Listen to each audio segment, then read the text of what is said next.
Your chemistry then. It almost looked like they liked each other. Slow down, sir, please.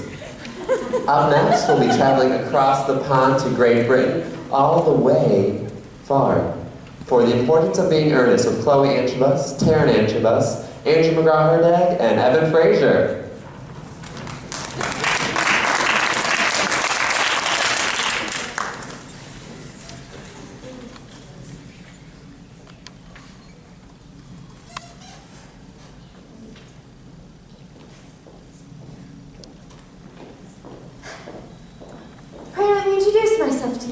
My name is Cecily Cardew. Cecily Cardew? What a very sweet name. Something tells me we're going to be great friends. I like you already more than I can say. My first impressions of people are never wrong. How nice of you to like me so much after we've only known each other for such a comparatively short time. Pray sit down. I may call you Cecily, may I not? With pleasure. And you will always call me Gwendolyn, won't you? If you wish. So that is quite settled, is it not? I hope so. Perhaps this might be a favourable opportunity for me mentioning who I am. My father is Lord Bracknell.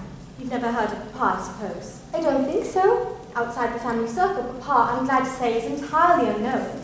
I believe that's how it should be. The home seems to be a proper sphere for a man, and certainly, once a man begins to neglect his domestic duties, he becomes painfully feminine, does he not? Well, and I don't like that. I think it makes men so very attractive. Cicely, Mamma, whose views in education are remarkably strict, has brought me up to become extremely short-sighted. It is part of her system, so you don't mind me looking at you through my glasses.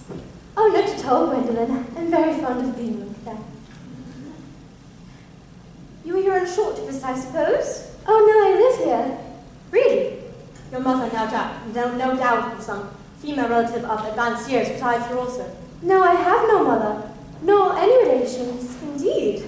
My guardian, with the assistance of Miss Prism, has the arduous task of looking after me. Your guardian? Yes, I'm Mr. Worthing's ward. Oh, it is strange he has never mentioned to me he had a ward. How very secretive of him. He becomes more interesting hourly. Cicely, however, I cannot say that I am fond to hear this. I am very fond of you, Cicely, and I have liked you since I met you. But now that I know that you are Mr. Worthing's ward, I cannot help expressing a wish that you were, well, a little older than you seem to be, and not so quite alluring in appearance. If I may speak candidly. Pray do so. I feel as though whenever anyone has anything unpleasant to say, one should be quite candid. Well, to speak with perfect candour, I wish that you were fully 42, and more than usually plain for your age. Ernest has a strong, upright nature. He is the very soul of truth and honour. Disloyalty would be as impossible to him as deception, yet even the men of the noblest possible moral character are extremely susceptible to the influence and physical charms of others. Modern, no less ancient history supplies us with a painful example of what I'm referring to. And if it were not so, history would be quite unreadable. I beg your pardon, Gwendolyn, did you say Ernest? Yes. Oh, but it's not Mr. Ernest Worthing who's my ward. It's his brother, his elder brother. Ah, then that accounts for it.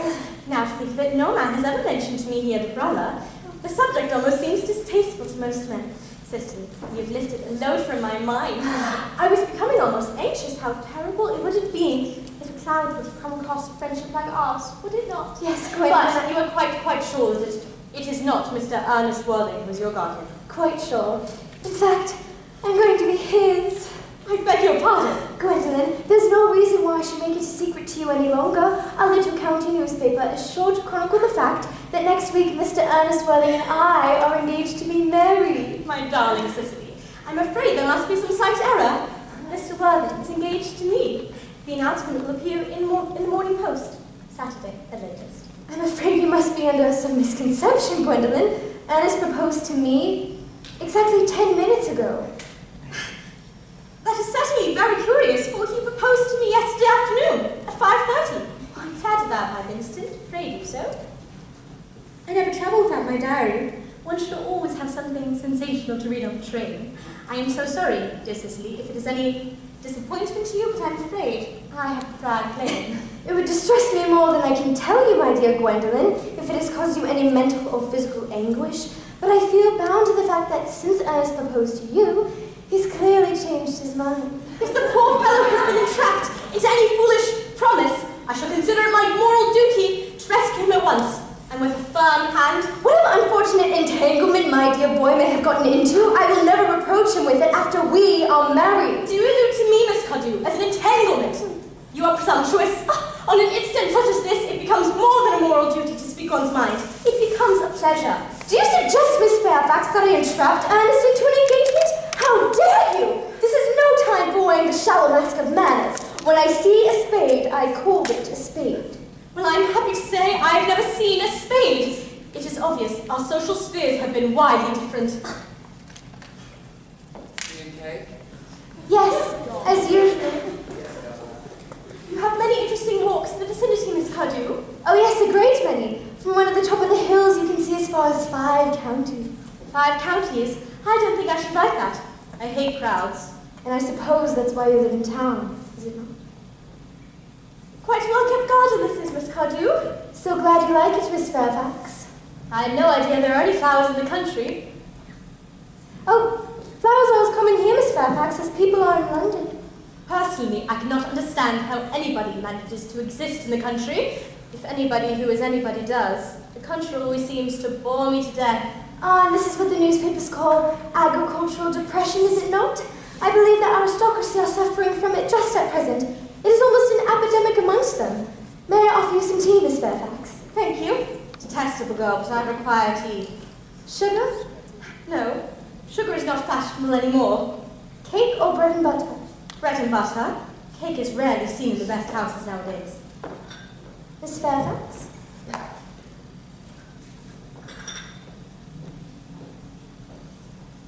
You have put lots of sugar in my tea, and though I distinctively asked for bread and butter, you have given me cake.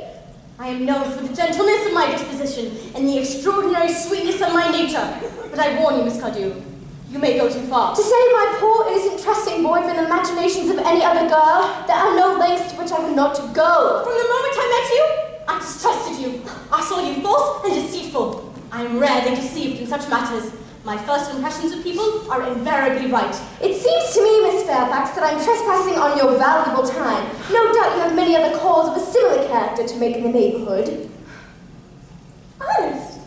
My own Ernest. Gwendolyn, darling. A moment. May I ask, are you engaged to be married to this young lady? To dear little Cicely? Of course not. What could have put such an idea into your pretty little head? Thank you, you may. Gwendolyn, I knew there must be some misunderstanding. The man whose arm is present at your waist is none other than my dear guardian, Mr. John Worthing. I beg your pardon. This is Uncle Jack. Jack! Oh. Here is Ernest. My own love. A moment. Ernest, may I ask if you are engaged to be married to that young lady? To what young lady? Good heavens, Gwendolyn! Yes, I mean, to Gwendolyn. Of course not. What could have put such an idea in your pretty little head? Thank you, you may. My darling Cicely, I'm afraid there must be some slight error. The gentleman who is now gracing you is my cousin, Mr. Algernon Moncrief. Algernon Moncrief? Are you called Algernon? I cannot deny. Is your name really John? I could deny it if I liked. I could deny anything if I liked.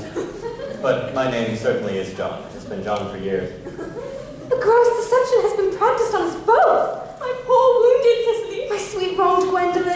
You will call me sister. However, I would like to be allowed to ask my guardian a simple question. An admirable idea. Mr. Worthing, where is your brother Ernest? We are both engaged to be married to your brother Ernest, and it is of some... Where is your brother Ernest at present? Gwendolyn, Cicely, it is very painful for me to be forced to speak the truth. It is the only time in my life that I have ever been reduced to such a painful position, and I'm really quite inexperienced in doing anything of the kind. However, I will tell you quite frankly that I have no brother Ernest. I have no brother at all. I never had a brother in my life, and I certainly have not the slightest intention of ever having one in the future. No brother at all? None. You mean to say you've never had a brother of any kind? Never, not even of any kind. Cicely, it is apparent that neither of us is engaged to be married to anyone. Quite a poor position to put a young girl in, isn't it? May we go into the house? They will hardly venture to follow us in there. Yes, men are so cowardly.